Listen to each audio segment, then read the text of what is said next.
In today's episode, Jonathan Bogner, the CEO of Bogner Entertainment Inc. and Level 2 Partners, share his journey as a heart transplant survivor and reality show producer. He has a very interesting story of dealing with adverse life changes while navigating entrepreneurship. Jonathan emphasizes the importance of rigorous optimism and being relentlessly alive in overcoming challenges. He also highlights the need to pivot and adapt in the ever-changing landscape of business ownership. Jonathan's personal narrative serves as a motivation for everyone and inspires others to really embrace their own story. This was a very insightful interview, and I can't wait for you to hear more from Jonathan. Let's dive in. Welcome to the Accidental CEO podcast, where we bridge the gap between the creativity you love and the CEO mindset you need. I'm your host, Nada Salvatore, wedding photographer and business educator. Find full show notes and resources at accidentalceopod.com. Let's get into today's episode. Hello, everybody. Welcome back to the Accidental CEO podcast. Today, I have a very, very special guest with me, Jonathan Bogner. He is the CEO of Bogner Entertainment Inc. and Level 2 Partners, and he's also a reality show, film, and documentary producer, and above all, a heart transplant survivor. So we will talk about all those things and many more great things I'm sure will come up from our conversation. So welcome, Jonathan. Well, thank you so much. I appreciate to be on your podcast. Yeah, so tell them just a little bit more about current state of life. Where are you? What are you working on? And then we'll go back into the story a little bit and how you got there. So currently, actually, I was on a webcast last night for UNIS. UNIS is it's called the United Network of Organ Sharing. So it's kind of unusual unless you have experience getting an organ or you're involved in getting an organ. No one even knows about it. So I joined their organization as an ambassador to kind of spread the word about UNIS. So that's kind of my passion, working on my website called personalstories.net. And that kind of chronicles, my experience of getting a heart transplant. And then it's also about, what I do now. So I'm still active in creating and developing reality shows. I took a step back when I got my heart transplant. And then also I had, for 16 years, I had what's called an ICD, which is internal defibrillator. People are familiar with defibrillators because they go to ball games, they go to events, and there's always this red box, and it's a heart, and there's a lightning bolt, and I had that inside of me. And so that kept me alive. So just kind of go back in time. I was in Park City selling my movie, and I came home and I had 2 strokes, heart failure, and then I had what's called aphasia, the inability to speak. And that lasted for about a year and a half.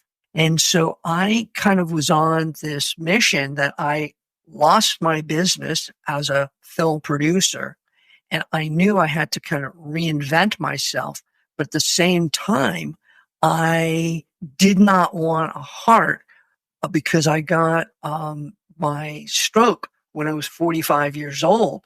And it's just like, if you get a heart immediately, I would probably live for 20 years and I would be, I would speak to you from on the other side. Yeah, literally, I would probably be dead. So I opted out to have a ticking time bomb in my chest for 16 years. And I kind of ran out the clock, so to speak. And about 18 months ago, I was listed on the heart transplant list. And there's a list of 5 categories. And I was listed as number 5, which means you're on the heart transplant list, but you're well enough to stay at home. And that lasted for a couple months. And then I really, I just really couldn't even walk. Exercise has always been a big part of my life, and walking. I also have a dog, and my dog likes to walk. So I just couldn't even walk around the block. So I knew something was wrong. So the doctor did a procedure, and he said, we're checking you in. You're going to stay here until you get a new heart. And then that was kind of, in a weird way, I trained to get the heart. So I knew when they say you're well enough to stay at home, I knew I was going to get a heart transplant. And then it happened, but I was fit to get that heart transplant. Kind of unusual, but, because when you get a heart transplant, you lose a lot of weight, you lose all your muscles. So I went from, 130 pounds to 95, 100 pounds. So you lose everything. And so then every day you stay in the hospital, it takes you about 4 days to recover.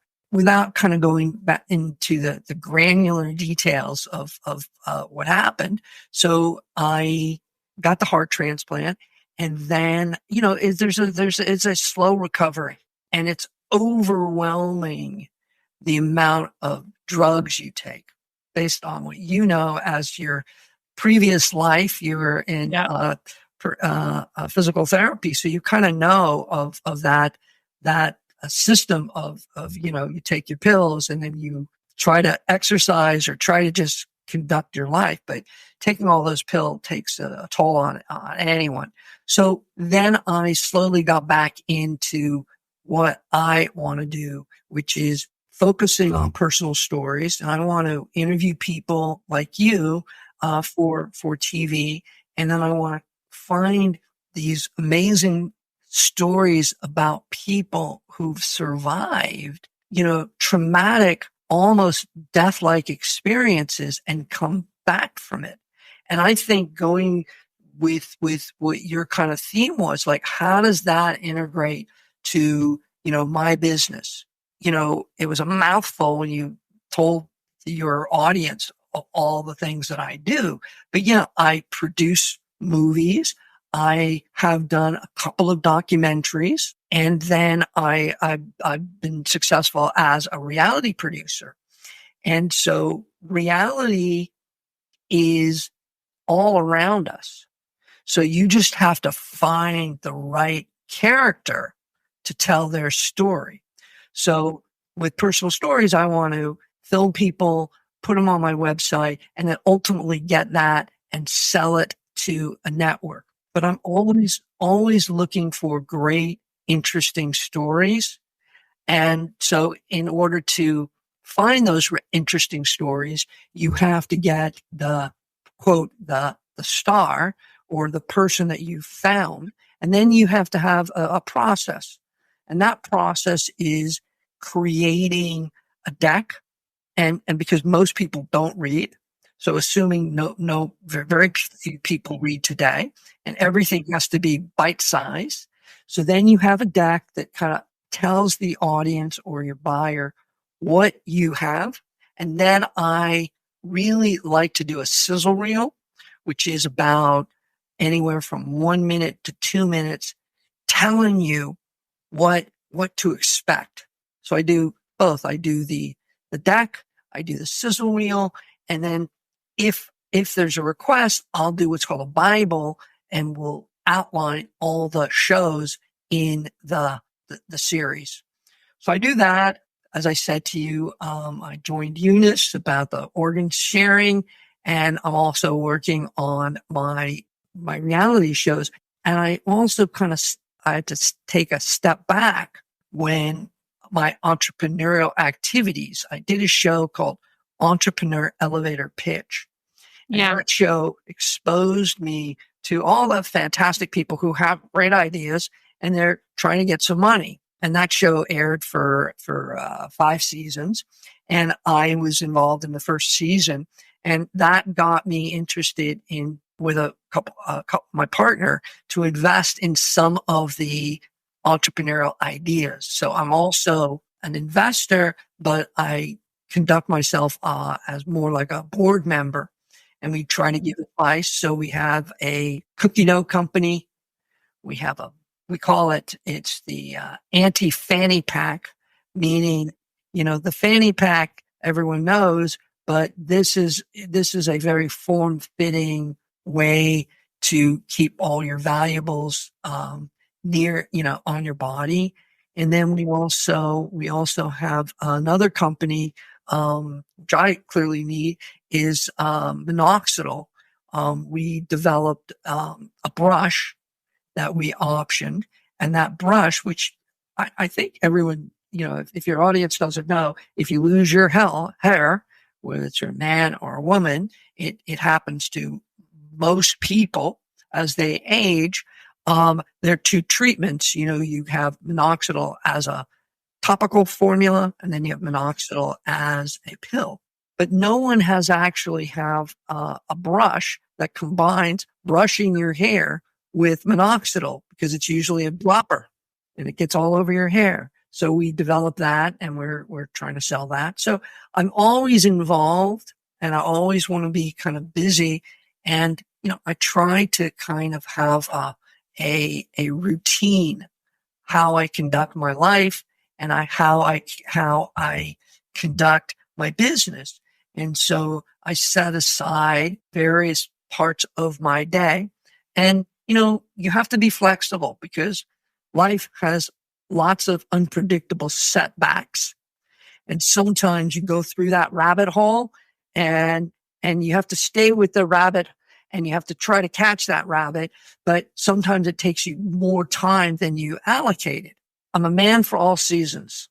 We can see that. So a lot to unpack, a lot going on in your life. I really appreciate you sharing all of that. So I want to talk a little bit about just your, going from that intense world of entertainment and production to facing your life-threatening challenge. And, that's a big shift.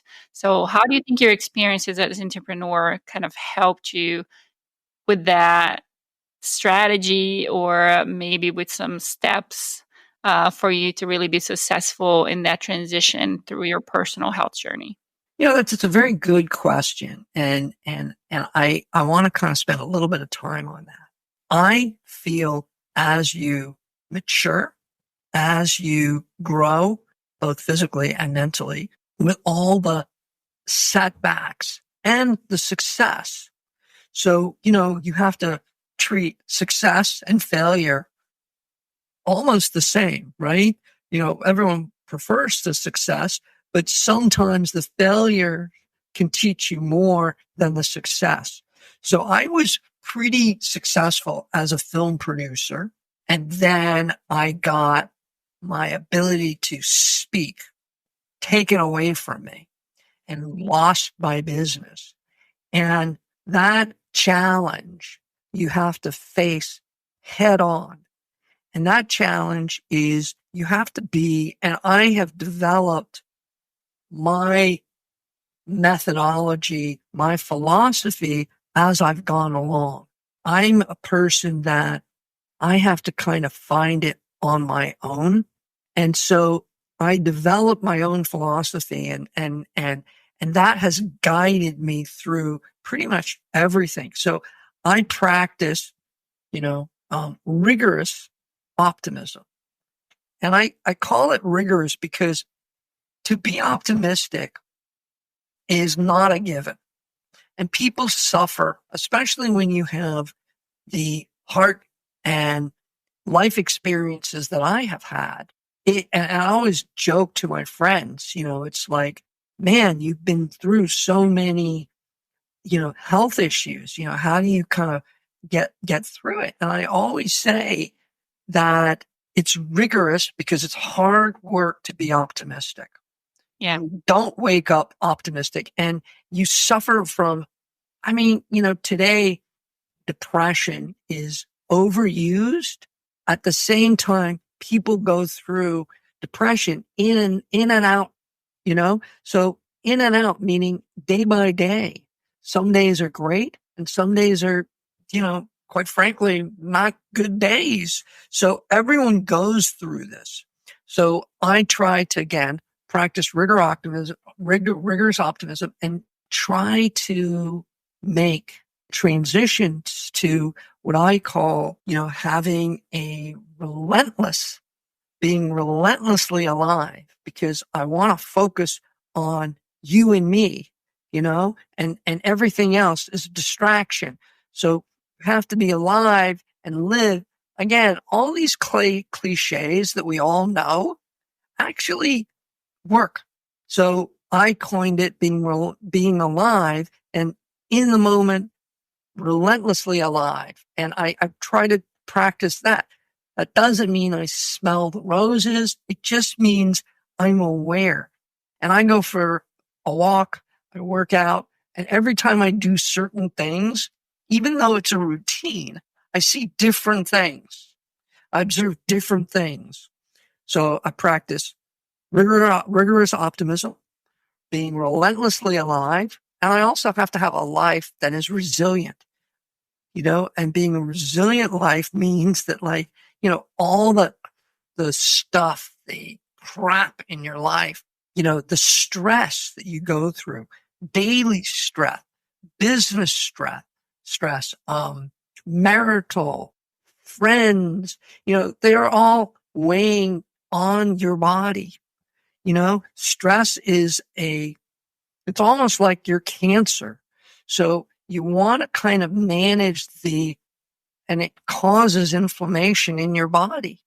So you really kind of want to manage the stress and try to have this being resilient. It doesn't mean you ignore it. It doesn't mean you push it down into your body and your brain, but acknowledge it and then just deal with it. So those are the things I learned in the hospital. And those are the things that I've taken away from, that experience going into my business, my personal life. And it's all not perfect.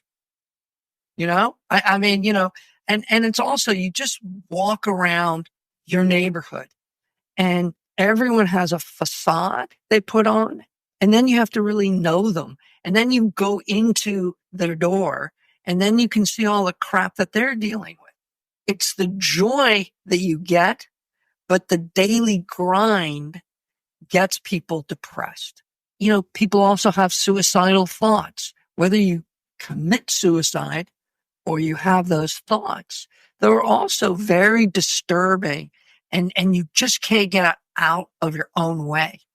And so I think you can be depressed. I mean, everyone can be depressed, but you have to kind of deal with the depression and move on. And move on means, not to ignore it, but just to acknowledge it and then just move on and conduct yourself that you're not depressed. It's amazing, and you're smiling, which I love. It's amazing that people don't smile as much as they should, because that just kind of it's like a relief. And I don't smile as much as I should, but I have that on my mirror, smile. So, I mean, those are the simple things that, your great grandmother, your grandmother, your mother, they all know it, but they don't implement it. And so I'm just trying to implement things. I think there's a lot of validity on the concept of when you're feeling sad, you're feeling down, it's okay to spend some time and recognize those feelings and feel those feelings. But like you said, try to find a way to take that next step and continue to move forward. So I really like the concept of rigorous optimism that you talked about. I feel like that's something I practice without having given a name to it. So I like that you named it. It's easier to see everything wrong with the world and everything that's going wrong out there versus focusing on the positive and believing that there is a better solution, or maybe there was a better intention on somebody's action.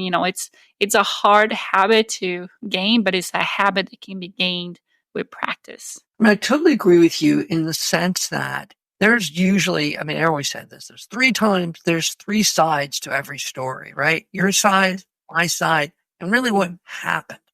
You know, that's, Truth. that's what police deal with witnesses, you know? She said this, he said that, and we don't really know what really happened. So what happens is we're so self-centered. We're so into ourselves. We don't allow, and I'm guilty of this all the time. Allow that someone else saw things, experienced things differently than we saw it and we experienced it. And they are having a difficult time, or they're joking about it and you think it's so serious. So, and we're not all psychologists. We're not psychiatrists, it's work. So then the question is, how much time do you want to invest in working things out? If you have a spouse or kids, you probably have to work more than a friend. But friends, family, it's all a little bit of work. And if you don't want to put in the work, you can't expect anything good to come out of it. But I think being optimistic is the panacea, if you like, of moving forward.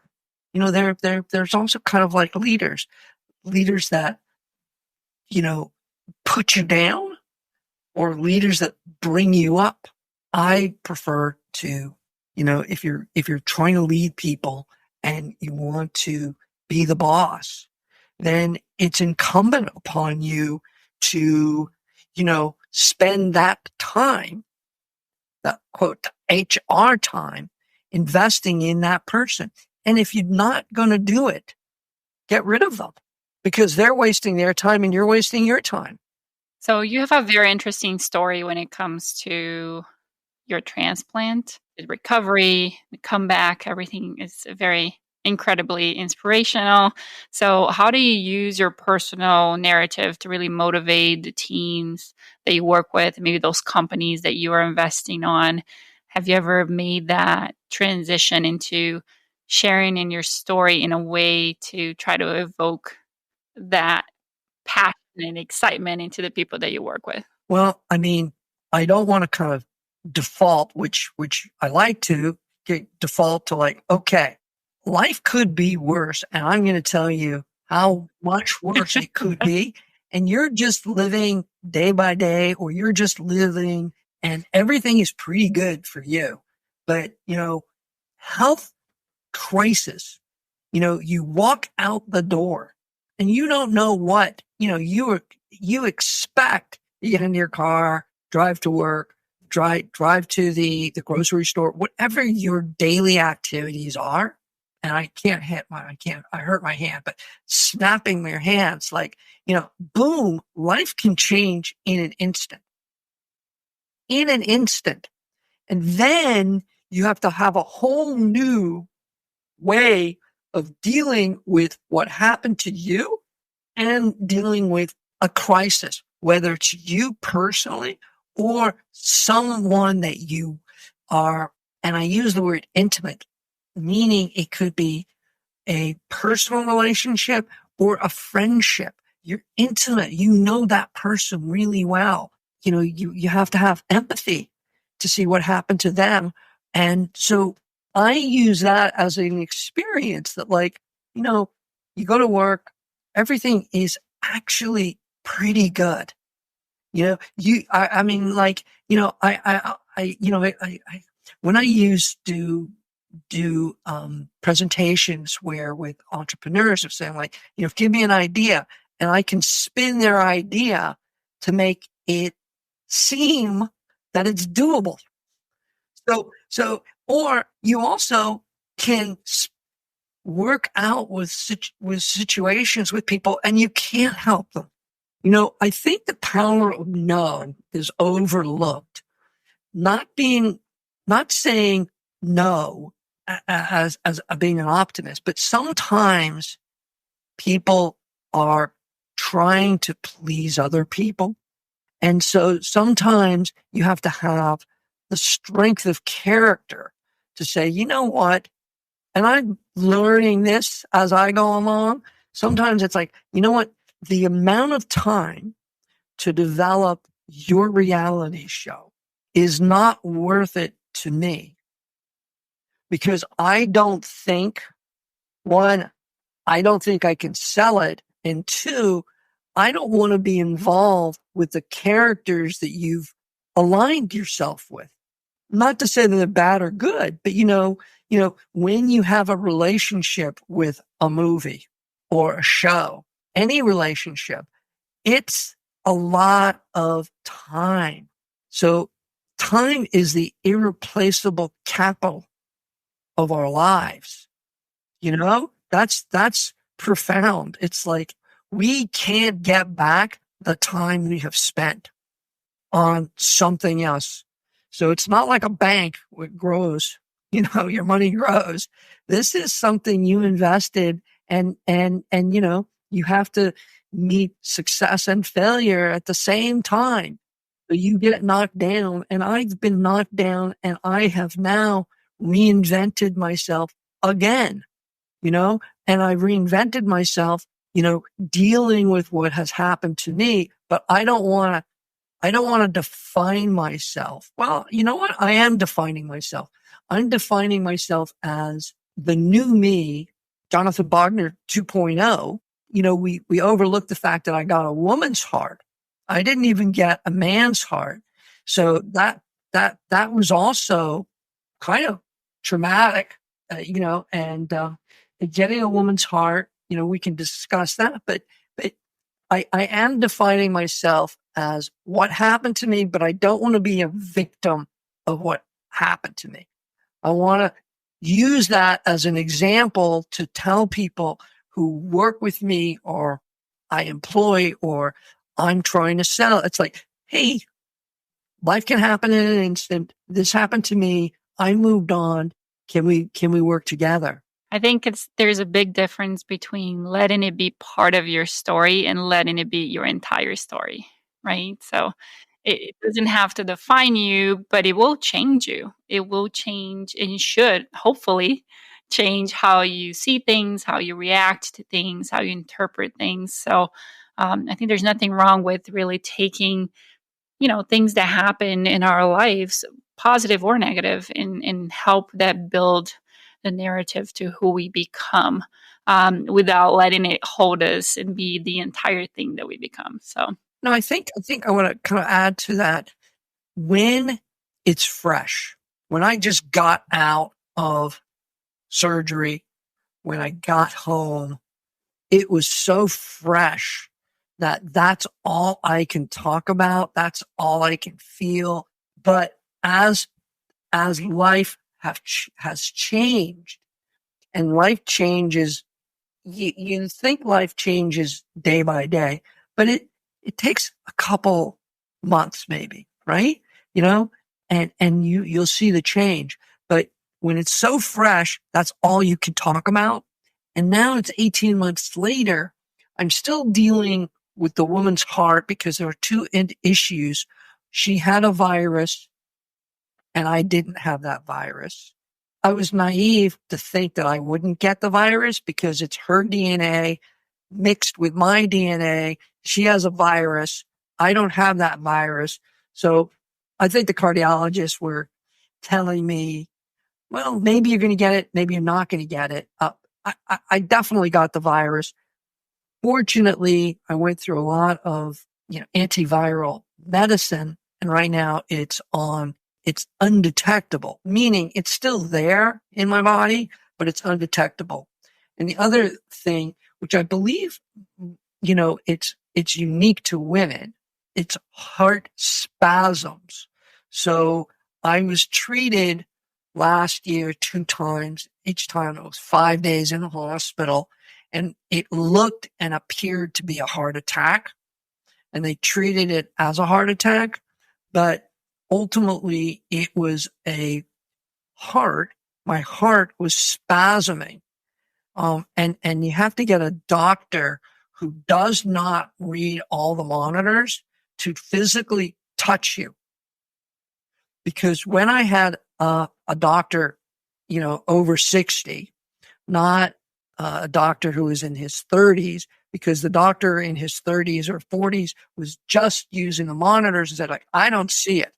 I don't see it. It's not saying it's your imagination, but they're kind of intimating that it's not real. And then the doctor was like my age, I said, like, I'm going to, I want you to put your hand on my heart, because that's where you'll see the spasming. And I said, it's happened every minute. He touched me, put his hand on my heart, and boom, we knew what it was. So now you know the heartaches that the women feel. You've experienced that Yeah, now. I guess that, right. Yeah. Nothing like some experience, right, on your medical team to take eyes away from data for a second and look at the patient itself. Yeah, you're right.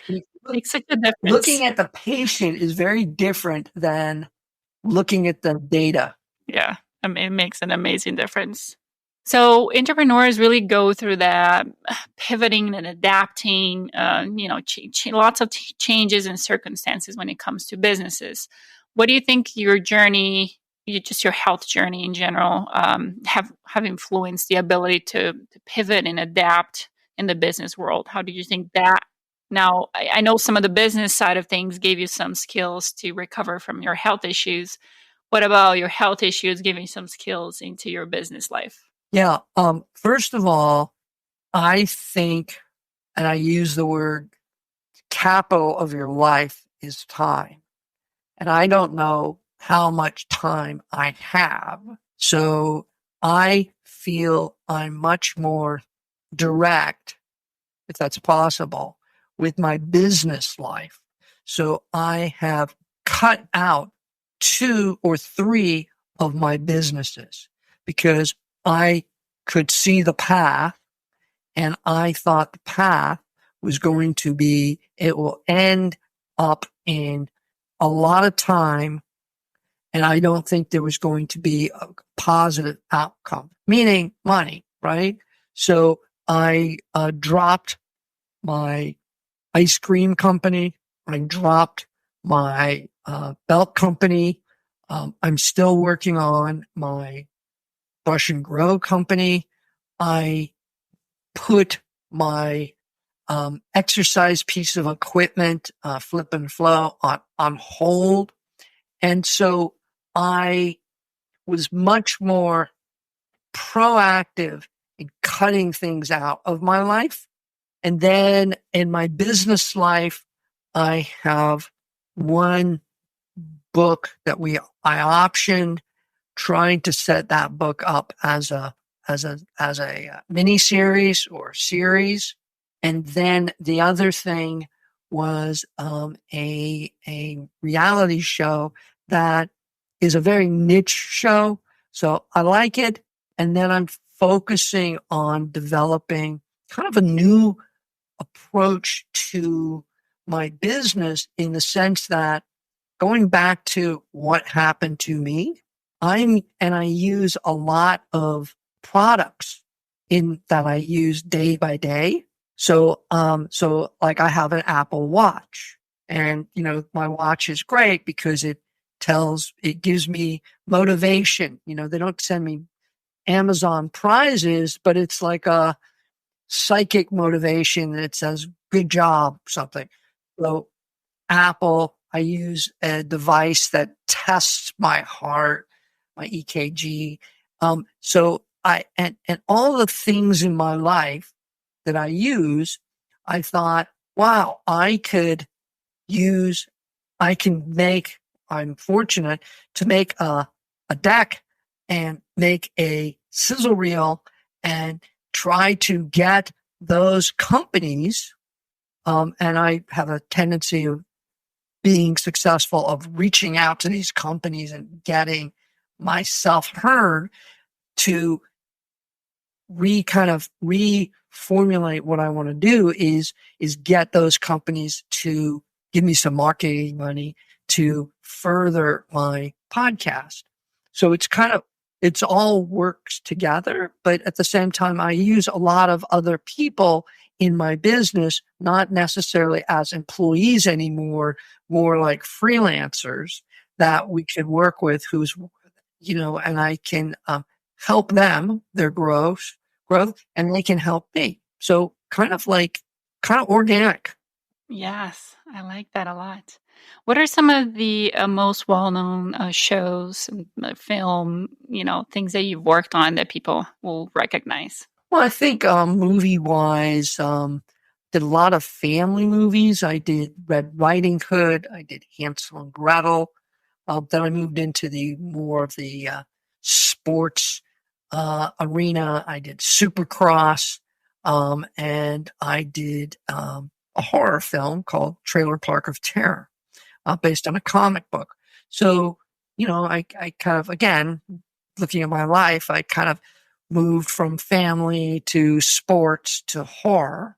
And then Are they all the same thing? yeah, it's very funny. That is very, very funny. I like They're all that. the same thing as far as I know. Yeah, that's very funny.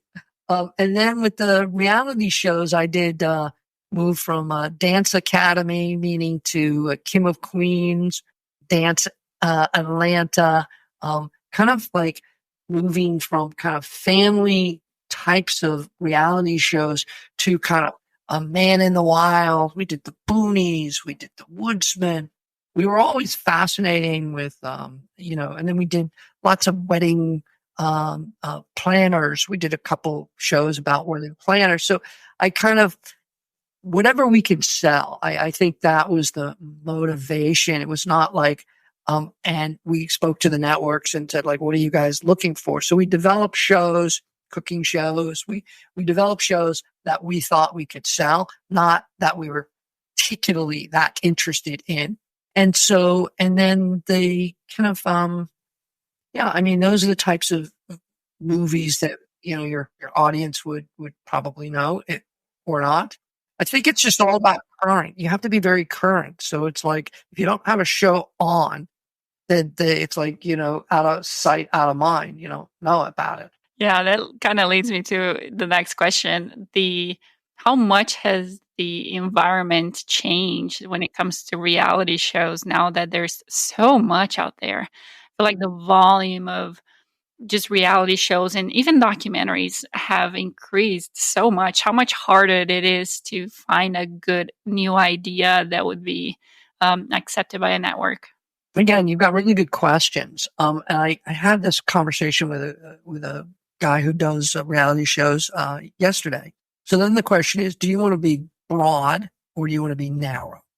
So broad means, it reaches lots of people, and it's it's not the Kardashians, but a show that would be like the Kardashians. I don't do those type of shows.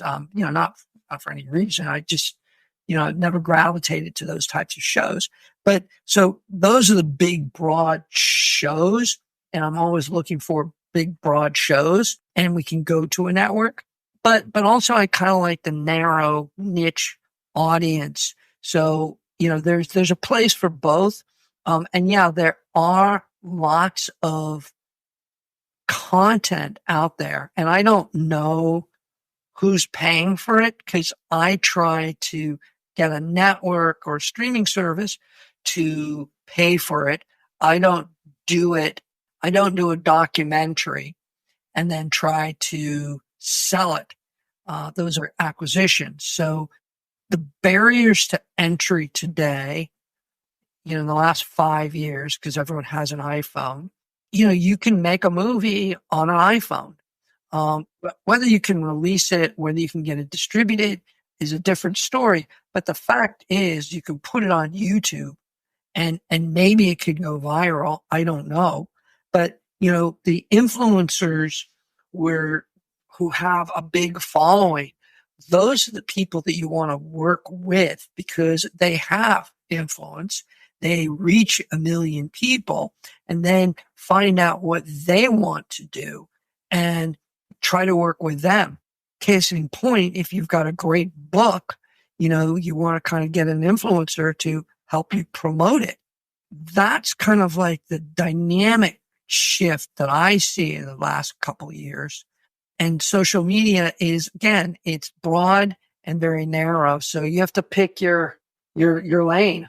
Yeah, definitely. Lots going on in the entertainment industry in general. I feel like combination with social media and how much different the reach is today. What was the most interesting story you came across on your website, your new website? Right now, I have not. I've got some interesting stories that we have not put up. Recently, I had a conversation with a young lady, and she had a kidney, and she got two kidneys, which is very unusual, because when you get a heart, they're very, very reluctant to give you another heart.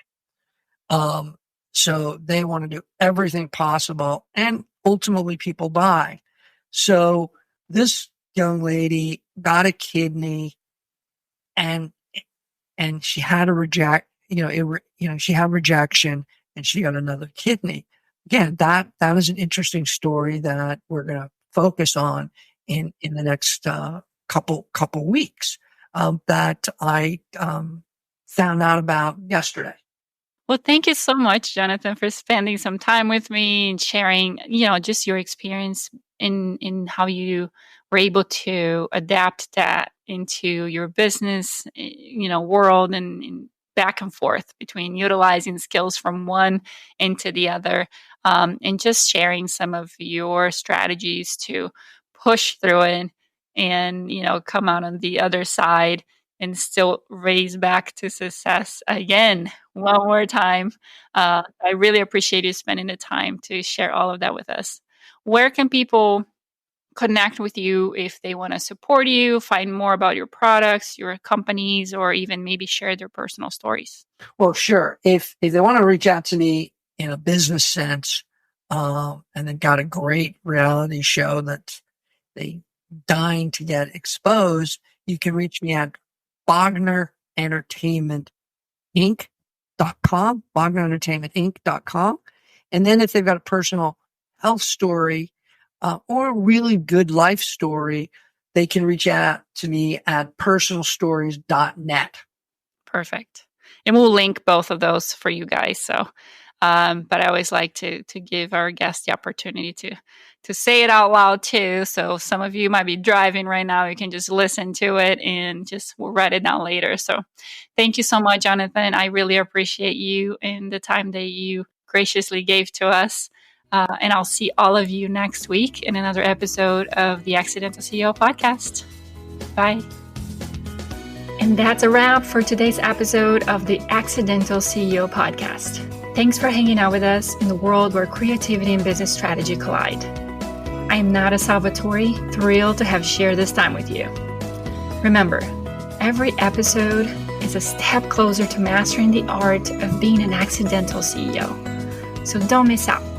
Hit subscribe, drop us a sweet review, and spread the word to your creative tribe. Your next big breakthrough could be just one episode away. Join us next time for more insights, laughs, and actionable tips. Keep pushing boundaries, dreaming big, and embracing the beautiful chaos of entrepreneurship. Here's to make magic happen in your business and beyond.